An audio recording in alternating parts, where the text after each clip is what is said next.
திருப்பரங்குன்றம் வழக்கில் சர்ச்சைக்குரிய உத்தரவு பிறப்பித்த நீதிபதி ஜி. ராஜல் சுவாமிநாதனை பதவி நீக்கம் செய்ய கோரும் தீர்மான நோட்டீஸை மக்களவை சபாநாயகரிடம் இந்தியா கூட்டணி சார்பில் கனிமொழி எம்.பி. வழங்கினார். திருப்பரங்குன்றம் விவகாரத்தில் மலை மீது தீபம் ஏற்ற நீதிபதி சுவாமிநாதன் உத்தரவிட்டிருந்தார். இது பெரும் சர்ச்சையை ஏற்படுத்தியது. இருப்பினும் இந்த தீர்ப்பை எதிர்த்து தமிழக அரசு உச்சநீதிமன்றத்தில் மேல்முறையீடு செய்துள்ளது.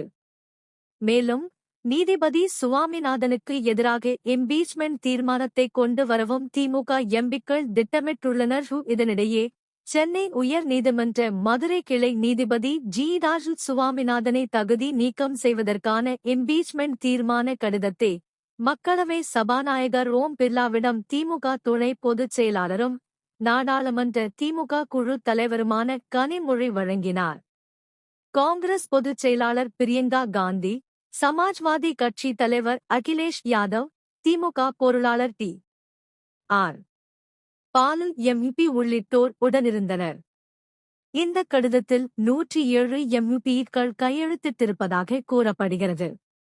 இன்று நாடாளுமன்ற அலுவல்கள் தொடங்கும் முன்பு மக்களவை சபாநாயகர் ஓம் பிர்லாவிடம் இம்பீச்மென்ட் நோட்டீஸ் திமுக சார்பில் வழங்கப்பட்டது.